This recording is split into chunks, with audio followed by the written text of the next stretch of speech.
A disgrace. President Trump blasts SNL writer for targeting his son Barron and calls Madonna disgusting for talking about blowing up the White House. In interview with Sean Hannity, Donald Trump has labeled Madonna disgusting and called Saturday Night Live a disgrace after one of its writers targeted his 10-year-old son Barron.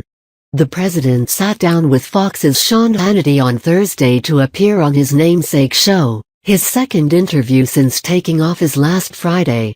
He blasted NBC's Saturday Night Live and a terrible attack by one of its writers who said his 10-year-old son Barron would become the country's first homeschool shooter. Urged for his view by Hannity, who commended Barron as a wonderful, smart, charming kid, President Trump said it was terrible he'd been subject to attack. Saturday Night Live. A person from Saturday Night Live was terrible. I don't mind some humor, but it's terrible. For them to attack. For NBC to attack my 10-year-old son. It's a disgrace. He's a great boy. And it's not an easy thing for him. Believe me. Writer Katie Rich was admonished for her tweet last week that Barron would become America's first homeschool shooter. She has since apologized and been suspended by the show. Neither NBC nor Saturday Night Live condoned her comments. Neither has given a public comment on them. For months, Saturday Night Live has made President Trump the subject of its sketches starring Alec Baldwin, who ridicules him mercilessly. Giving his assessment of the actor, the president said he wasn't just unfunny but a disaster. He's terrible on the show, he said. He also addressed Madonna and a spate of celebrities who took part in protests against him held across the country last weekend. At a Washington, D.C. march, Madonna told crowds she'd considered blowing up the White House. Quote, honestly, she's disgusting. I think she hurt herself very badly. I think she hurt that whole cause, President Trump said of the singer's unhinged outburst. I thought her and a couple of others. But I thought she was in particular, I thought what she said was disgraceful to our country. Trump's wrath wasn't solely reserved for the stars. He also blasted Congressional obstructionists who were blocking his cabinet confirmations and leaking details of meetings to the press, namely his comment on Monday during a confidential get-together that he still believed illegal immigrants cost him the popular vote. I'll tell you what, they're obstructionists. I go to a meeting with them that's supposed to be a very quiet meeting. Nobody talking outside of the meeting. They leave the meeting and they have a news conference about what I said. They're talking to the cameras about exactly what I said at the meeting, which is fine because I say things that I don't mind going out, because I assume they're going to do that. But the deal was, we wouldn't talk to the press. And they go out and they talk to the press. He also criticized slow confirmation hearings which are stalling the cabinet's formation, describing it as not fair that the swearing-ins of his key staff are being delayed. On matters of policy, President Trump said the military mattered more to him than a balanced budget and that he had already begun negotiating on behalf of the depleted armed forces. I want a balanced budget eventually. But I want to have a strong military. To me that's much more important than anything. Quote, he is well versed in knocking down the price of air fleets, he said, having purchased a lot of planes himself. We have a military that's really depleted. And I'm negotiating the price of airplanes, can you believe this? But I understand airplanes. I've bought a lot of airplanes. Earlier in the week, Press Secretary Sean Spicer appeared on the show where he complained that media coverage of President Trump had been unfairly negative. President Trump carried on his crusade during his own interview, describing the media as very hostile and very angry.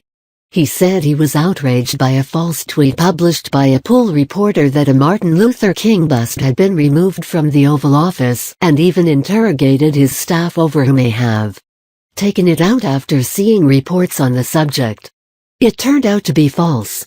The bust was never removed, and the reporter who claimed mistakenly that it had been apologized profusely and repeatedly to colleagues and to the White House after seeking to correct his error. On Thursday, the president, still enraged by the allegation that he would remove it, said the journalist's suggestion was that he was racist. That's a very serious charge. Because they're not saying the bust was taken out. What they're saying is that I'm a racist. That's what they're saying. That's a very serious charge. Then it turned out the bust. In fact, I got very angry with my people. I said, who took that bust out? Because I wasn't there. And they said it was never moved. It was in the same exact spot, it was never moved. I said, how could they say it? Single quote later, he said of journalists who reported it, these are lying people. These are bad people. Time, the publication which the journalist works for, has insisted it was an unintentional mistake which it regrets but denies the reporter acted maliciously in his reporting. During a tour of the Oval Office, he showed off paintings of George Washington, Honest Abe Lincoln and Andrew Jackson, who they say was the most like my campaign, because his was a vicious campaign. Single quote President Trump also criticized coverage of his speech at the CIA which was deemed inappropriate by former agents. He gave himself full marks for the speech. I gave the speech that really was a 10 relatively speaking. I had a standing ovation like you wouldn't believe. President Trump also described himself as an environmentalist, but said he would not allow the issue to get in the way of building. They use the environment to stop a lot of good things, not only energy, buildings and factories, plants. He said of his predecessors. Related articles, they use it to stop things. It's like a roadblock, but that's not going to happen anymore. Single quote and by the way, I'm an environmentalist, okay? I believe strongly in the environment and I'm going to protect the environment. But you don't have to have a man who wants to build a factory or a person or company wait 10 years going through approvals, at the end of the 10th year, get rejected. And the subject of terror, he described America's enemies as sneaky dirty rats who were more difficult to detect than the threat of foreign armies who wore uniforms.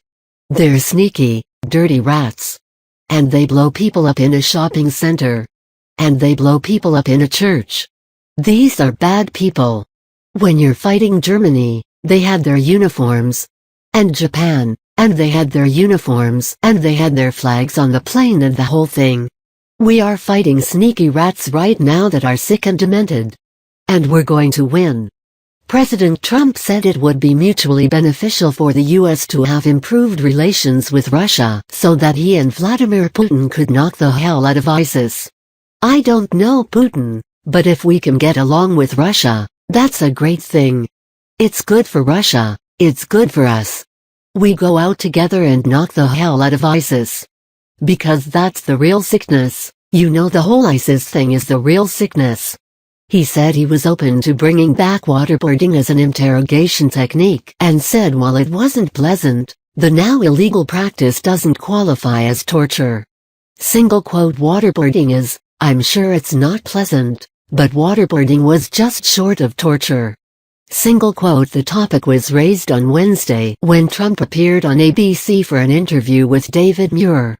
Hannity said he would push Muir not to waterboard a terrorist who had kidnapped his daughter. President Trump also revealed that he is looking into granting a presidential pardon to Christian Saucier, a sailor who was jailed for photographing the inside of a nuclear submarine. Saucier appealed to President Trump to free him, claiming his case was no worse than Hillary Clinton's use of a private email server while she was Secretary of State. I'm actually looking at it right now.